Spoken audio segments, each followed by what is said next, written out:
Hello, everyone, and welcome to the Financial Fox, investing and innovation ideas with a twist. Today is Smart Investing, and we are going to be discussing stock and shares and crypto with analyst. I was going to say crypto analyst, but it's crypto and financial market analyst, Zach Mia and Clem Chambers, CEO of ADVFN and well-known British investors. So who we have with us, I think Zach is already tuned in, or is Clem? Yeah, it's Clem. Hi, Clem. Hi there. I've just got to get some power onto my computer before it runs out of batteries. Fantastic. So we are waiting still for Zach. And yeah, it's going to be exciting. I understand you are in London, so... I am in London, indeed. And I've just been given the most crazy plug of all time history. But I might be able to jerry rig it. I'm in a, yes. What is that? What is that? I still forget that you have a different plug when you travel from Europe to the UK, which is quite frustrating because sometimes, you know, you don't carry that with you, and then the hotel, they are so stingy giving away plugs. Well, I've got a plug, but it plugs in pretty much everything on Earth apart from the thing that I need. That's typical, isn't it? Oh dear. And I've been waiting and waiting to get into this place. So I'm here for a conference. And tell us a bit about what are you going to be discussing. Yes, well, I'm going to have to leave you for a couple of minutes, I think, because I've got to have power, because I've only got 25 minutes of power in here, and that's no good at all, is it? So is Zach with us? Not yet. Okay, so, well, I'll just hold on a second, and I'll... No problem. Okay, Okay, so while we're waiting for Clem and Zach to join, well, I just want to make some comments about what's going on in the market. And yeah, I mean, after the big China FUD, which, you know, is kind of, is an interesting event because it has been as effective all the financial market, but also crypto. And we don't see another asset such as gold, for example, to kind of break the resistance and go up, which is quite interesting because it just leaves people a bit confused on what they should be doing. So the market goes down, then, you know, they catch it up, and it's all like very volatile. And for what I mean, my takeaway from what has been happening in China, we all know the Chinese has tried to suppress crypto for years now. So it's not like a new, it's the usual China FUD that, you know, sometimes just pop up and crypto goes down, and then, you know, then people say, okay, fine, it's the China FUD, you know, that's what they are going to be doing. But the interesting thing is about the stable coin, the CBDC is not really a stable coin. So they have been working on the digital yuan. And for me, this is really all part of the plan. So as they are clamping down on crypto and they are trying to exit crypto mining from China, then you'll see they're going to push forward for adoption of the CBDCs, which is kind of the first ever experiment of CBDC in the world, because the Chinese has been pioneering that, and you know, maybe the US is going to follow up, maybe the UK, maybe the Europe. But what is really is not just about cracking down on crypto, is also about, right, we the way that China is constructed, or has always been like that, they like control, right? They like to control people, they like to control what they do, and I'm not saying they are not taking care of people, I'm just saying, you know, they're kind of they like control. So for them, the CBDC, the digital yuan, is a big thing, because, you know, will allow them, yes, to embrace innovation, but at the same time to control what people are doing. So it's natural for them to try to exit or emarginate crypto and, you know, make fighting a decentralized movement and then keep it centralized with the digital yuan, which, we will see obviously how it's going to work. We will see how Chinese businesses and people are going to be receptive to that kind of innovation. And we are also going to be seeing what other countries are going to be doing, because there is definitely a reality that since China has been cracking down more on crypto this year, all the crypto mining, all Bitcoin mining has become more sustainable because they've been using renewable energy. In the US, for example, they have been pushing to use different kind of energy to make what is a problem, but is a feature, is not a bug. I mean, there is a lot of kind of consideration that has to be done in energy consumption of cryptocurrency, because it's not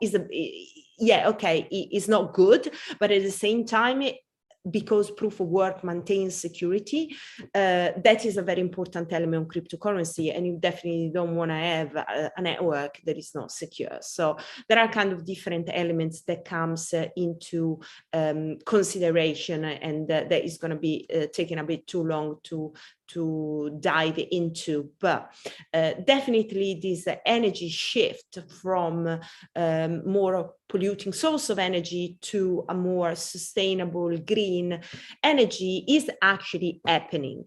And that is an important piece of things. Regarding CBDCs, that a bit, it's kind of controversial, because in a way, yes, it is a step towards innovation, and the fact that the financial institutions are embracing digitalization of finance is good in a way, but at the same time, is obviously doesn't fit, and it doesn't embrace the decentralization movement of cryptocurrency, which is at the core of cryptocurrency, as I said. So it's going to be interesting discussion. I will be talking about CBDCs a bit more during the Crypto AM conference starting tomorrow. And here we have Clem. Ah, what a disaster. So I've been I'm here for the conference. I check into the hotel. It hasn't got American plugs. I'm a kind of American plug kind of guy. And they send me some crazy plug that looks like it could convert anything to anything on Earth apart from French or American. And it's like, what is that? Anyway, there you go. Never mind, eh? Okay. So we are still waiting for Zach. I mean, he doesn't, maybe has got like an issue in his new office, but let's start to, let's kick off and let's talk a bit about, your take on what's going on, post Evergrande crisis or a scandal or whatever. Well, I mean, China is basically clamping down. It's having a social clampdown. Let me see if I can get some light on here. Oh, is that better? Oh, now I look like I'm in a horror movie, don't I? But anyway, and they are obviously up to something. And, what that is, some people just say it's typical China, and they're trying to keep it, control of their society, and therefore working very hard to clamp down on things they don't like. It's an inward-looking move. You could look at it as an outward-looking move, and you could say, well, that's a bit worrying. They're clamping down on capital leaving China. They're clamping down on young people playing computer games and doing too much education, and kind of suggesting they should go out and get fit. And it all kind of feels a bit sort of aggressive and bellicose. So that's interesting. But if it was bellicose, you'd expect gold to go up, and gold's going down. Now, they have clamped down on crypto, and it's banned now. It's not, I mean, they said, oh, well, we don't like people mining it, stop that. Oh, we don't like exchanges, stop that. But now they said it's illegal, period, full stop. Any Bitcoin transaction is illegal. So they basically banned Bitcoin in China. That's going to be very, very bearish for Bitcoin, because China is the big I am when it comes to Bitcoin. I mean, they made all the mining machines, they had a massive market. They've obviously got a great use case there because they've got capital controls. And if you swap your currency into Bitcoin, it's left the country immediately, effectively. So it's a fabulous way of getting around exchange controls, which are a poisonous thing. And you imagine if we had exchange controls in the West. We did once upon a time, and it was a poisonous thing. And they're having a all-round clampdown. They've got a power shortage because they're clamping down on coal. It's a whole mess. And but it's going to be a big drag on Bitcoin. And I personally believe the reason Bitcoin has gone up, made this rally after the crash of a few months ago, was because those people in China were eagerly buying it while it's still legal to do so. Because if you buy Bitcoin, it's legal to do so. Well, it's a legal transaction. Well, you know, if anyone comes around to you and says, you know, want a word with you about your Bitcoin, and you say, well, what about it? You say, well, you bought it. So, you know, it's totally legal to buy it when I bought it. And of course, once you bought it, that Bitcoin is not inside your country. It's anywhere you want it to be. So if you do a transaction with Bitcoin outside of China, it's totally legal. Yeah. So a lot of people would have been, you know, trying to get their Bitcoin while they can. And I think that's what's pushed the price. Now it's banned. Basically, you're doing an illegal thing to buy Bitcoin in China. And they take doing illegal things very, very seriously. I mean, they execute economic criminals in China. And let's just say, if you know, you won't be getting much of a fair trial in China if they want to execute you. They execute you. They execute, last time I heard, 2,000 people every year. Wow. I mean, you know, it's a seriously difficult place to be if you're in the wrong place at the wrong time. So, you know, it's a very serious thing to ban Bitcoin, and it's going to be a big drag. It's fun because of fun. I mean, it's kind of like controversial. From one side, you see in El Salvador and country like that, they are kind of embracing Bitcoin. And then you see country like China, they are clamping down and they are pushing the digital yuan. So, you know, a centralized currency. It's kind of like the word is well, people don't buy Bitcoin or don't use digital yuan for the same reason. They're totally different things. I mean, a central bank digital money is not a cryptocurrency as a Bitcoin is a cryptocurrency. Yeah. The whole point of the cryptocurrency that is Bitcoin is that you get around centralization. So a central bank version of a centralized cryptocurrency, digital currency, is it's the other side of the coin entirely. And on top of that, the currencies that we use today are digital currencies. 90% of the currency in pounds or dollars or yen is digital because it's in computers and it's on people's hard drives in banks, etc., etc. So currencies are already digital. A new currency transition into money that you could track, that's not so good. Exactly. We have a live news. So CoinMarketCap, CoinGecko, and TradingView are going to be unreachable in China as part of the Bitcoin ban that just hit the headline now. So yeah, happening. Well, they got VPNs, of course, and the VPNs only stop working during, you know, major things and generally working. But again, you know, if you are not in favor, you really, really, really don't want to be caught doing that sort of stuff. And, you know, they have, even if you've done nothing, you can vanish in China. I mean, there was a Chinese film actress that, like the #1, disappeared. Got too famous. Boom, gone. Do you think that is going to happen also in other countries apart of China? So let's say maybe Russia. I'm just saying names.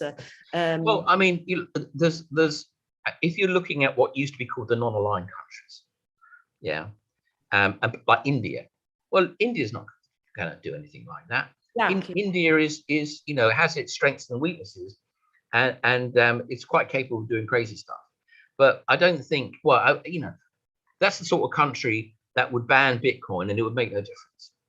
But, you know, remember, China has concentration camps. I mean, proper old-fashioned concentration camps. We are getting a scary territory now. I know, but that's what you're dealing with, a country where that is a political reality. Yeah. And when they say boo, you disappear. Clem, Zach arrives when you say boo. Zach appears. I summoned him. Zach appears. Yeah, I mean, it's a So, concerning thing. So last things. What about Singapore? Because Singapore is in the middle of. I mean, it's kind of independent, but it's still in the middle of China, and has been quite driving, pushing forwards in the crypto space. Do you see losing this kind of primer? I think this is all geopolitics, which is a very nasty business, but it's all about population. China has a massive population, a massive audience for crypto, and that audience just had it banned on. So it's like, if you shut down all the cinemas, that might be my power now. So Zach, take over. Hey, Zach. How do I do that? No, taking over, like, we have been talking about crypto and the China ban so far. Obviously, we need to go into stock and shares and, financial market and, all the kind of crazy things. I also wanted you to kind of shield us some interesting companies that, they have been maybe making some good progress over the last week. So, get ready. Yeah, I'll try and get ready. The only problem is my phone ran out of data and had no internet. So this morning it's been like 1975 or something. It's been a bit traumatic for me. So, and also today was the busiest day, I think, for small caps, in the year, with everyone reporting.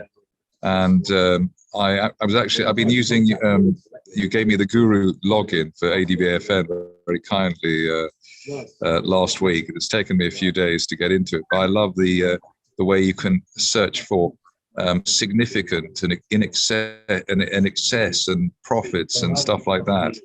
Okay, you want to share us show us some stuff, so then we can.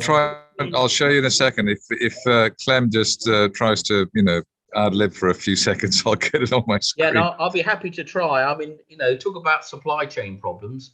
I mean, my notebook computer was about to run out of petrol. Well, actually, and I've got 48%. And I thought, well, yeah, I've got a lovely notebook computer. Yeah, I'm no problem with an hour with Steffi. And I switch it on and it says, you've got 88% power and 23 minutes left. Your screen is too bright. I mean, so anyway, I used to be a nerd, but I'm not anymore. But while Zach is off, what Zach was talking about is in the RNS, you can actually highlight certain words. So you could, and it automatically goes through and takes out positive words and negative words and highlights them. So when you get an RNS comes through, maybe in the middle of the day, you can scan it and go, oh, that's bullish, or oh, that's bearish.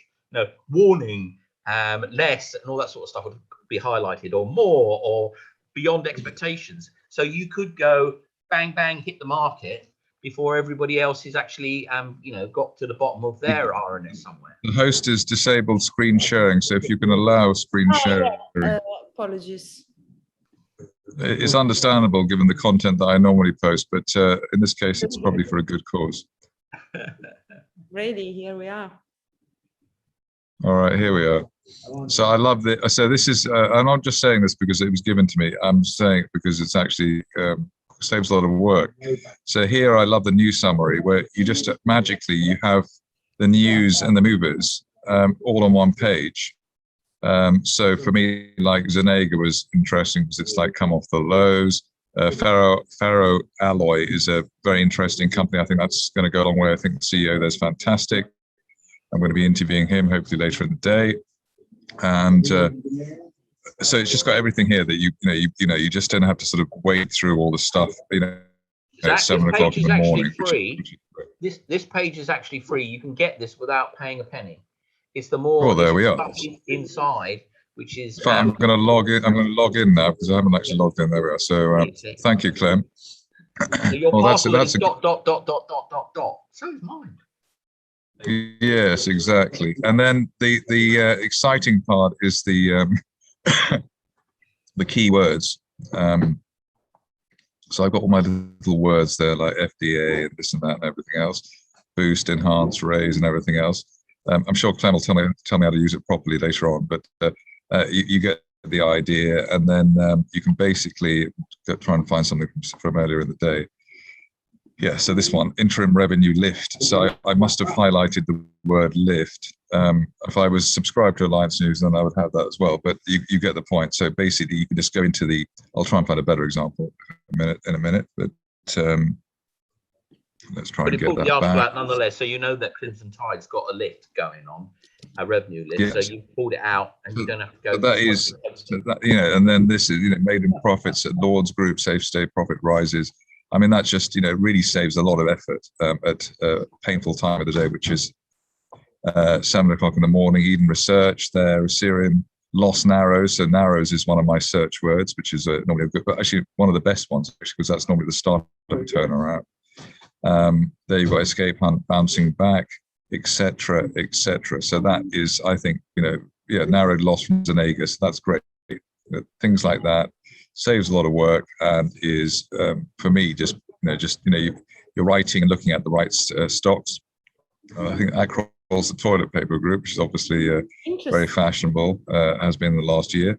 And I think that's it. So basically, that just narrows down the list. And although I'm a sort of technical person, it's good to sort of apply technicals to the news, which that is. And then obviously, everyone looks at the risers and fallers, which I do, and and then I suppose the other final thing which I do like is the share forum. So Turn is always there. I'm not sure what they talk about there, but Turn is always there. Angus Energy is interesting because it's a gas play and still near the bottom of the range. So I could basically talk all day about what I'm seeing on this, but I won't. But it's very useful. Please feel free. So looking at the gainers and the losers, top gainers and top losers, what's the call action that you are thinking to do, or would you do, on an investor should do when? Well, I mean, the Jersey is up again. It's up from about 120. There's there've been rumours that there's a potential takeover target, so that's nice. Rockford, intelligent people on Twitter like that stock, and they've liked it from below 10p. Hurricane Energy has a history, but that's a recovery play, so that's doing well. And also a lot of oil stocks, small ones, are in focus at the moment because the oil price is going through the roof. I think we're at $76 as of this morning. So obviously in a petrol crisis, that always focuses mines.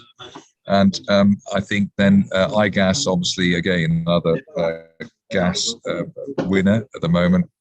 And that's bounced off support just today. So I think that was around 15, 16p. So that's bounced off that. And then Oilex, finally, I think that's oil and gas in India, and maybe more on the gas side, actually. I don't know why that's still around 0.23, 0.24 when it was 0.5 last year. And obviously the gas situation is massive now. So that's probably still undervalued. So as I said, I could talk about them like a Wikipedia all day, but maybe better not to. But I do like the as I said, the news filter for me is great. The other thing which I love, well, I liked, I think even 15 years ago, was all the breakouts. Okay. So this is very good as well. If you're a short-term trader, the 1 week breakouts are probably, that's spot on really. So Jersey's there, Oilex is there. And that's just getting started, I think, Oilex. So that's good. Tasty, I looked at yesterday, and that's up 12% today. So I'm quite happy about that. I looked at Hurricane yesterday as well. What they do, Tasty? What they do? Food? Sorry? What Tasty does is food? I think it's a restaurant group. So I think it's just in recovery mode on that. Pantheon, another oil play, and that's also breaking out as well. Had a resistance at 60p. What else is exciting? Tullow, you can see United Oil and Gas, they updated the market today. I think it was interims today, so that's why that's up finally after being really oversold. And Codal Minerals, one of Punter's favourites, breaking 0.4 pence. I think it might keep on rallying too. And so, the story goes on. So it's that's the sort of the simplest filter. I do like the constant gainers as well, which again, you've got the same stocks in. That's one of my favourites, constant gainers. Tasty's in there, Rockford again, Oracle Power. They're sort of pivoting from gas to gold in Australia. So that seems to be working. There was directed buying there last Friday, and they announced something from their coal project in Pakistan yesterday. So that's in focus. The shares are at the low, but directed buying at 0.31 is 50 grand's worth is quite significant. She's now got 300 grand's worth, so she's obviously putting her money where her mouth is. And again, then lots of oil and gas stocks. JKX is in there, Pantheon's in there again, etc., etc. So I think the only thing with this is you've got to probably like, you say like Tasty's in 2 screens, then maybe you say, well, that's more important, or Pantheon's in 2 screens, so maybe look at that. But at the moment, it's really oil and gas, which is in focus, and you can see that from the screens that there are there. So that's that. And I suppose as I learn more about this or get more familiar with this, I'll talk about it more. I mean, what's your favorite, Clem? What's your sort of thing what's your go-to on your own site? I mean, you've gone through a lot of them. I like the constant gainers and constant fallers because it shows you ones that have got basically buy programs on or sell programs. So if an institution is, for example, picking up 100 million of a stock, it won't do it in a day. It will go snip, snip, snip, snip, snip, snip, snip.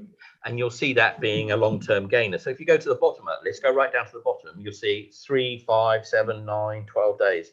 So one of those guys will be, there we go, 7 days. So whatever that is, JP Morgan. I missed that actually. That's a good point. That's it. Yeah. Tomco is fantastic. Yeah. And I covered that. I covered that last week. What I like to see is things like Shell there, right? So it's gone up 13%, which is a reasonable amount, but it's gone up every day for the last 6 days. So maybe a company that's gone up not much, but every day is the sort of one that I look out for to see whether that perhaps is something that is, got institutional interest and then just slipping away at it. Same with constant fallers. If I was interested in shorting, I'd be looking at ones that were being sniped away at as somebody was selling down a large position. And you'd see that go tick, tick, tick, tick, tick, tick, tick, tick, tick down as somebody was just hitting it, trying to get out over maybe a month or 2, or maybe even 3 months period. So that's something for people that want to be trend followers. And so that's quite interesting. I tend to look at it and then I don't tend to trade on it, but it's always a very tempting thing to do, because if you're somebody that's a very technical trader, what you want to do is just jump on a trend.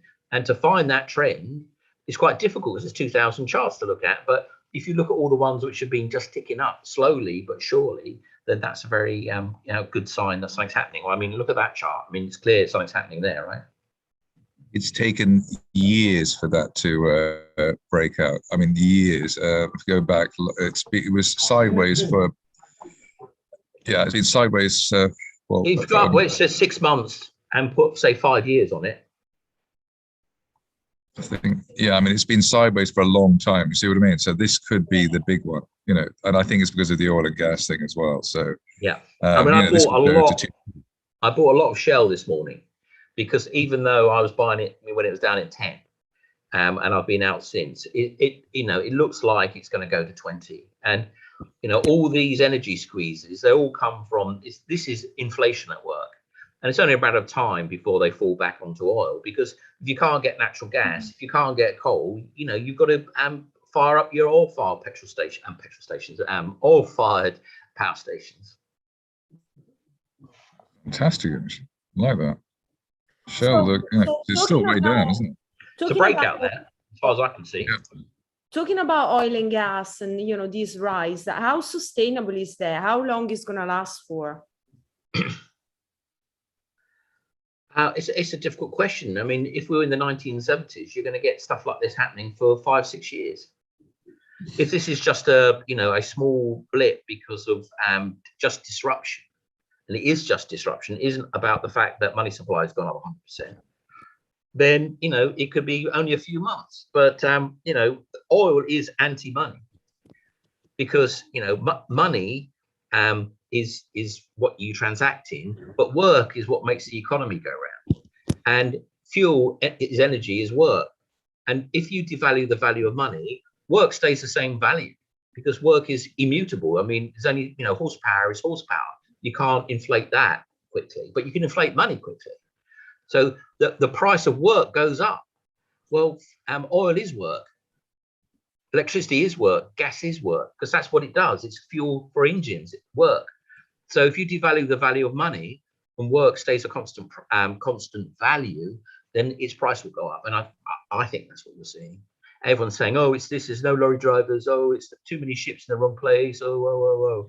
But actually, it's too much money in the right place, too much cash. I mean, they've just been, smashing it out there, haven't they? It's got to go somewhere. It doesn't just sit on the pavement, does it?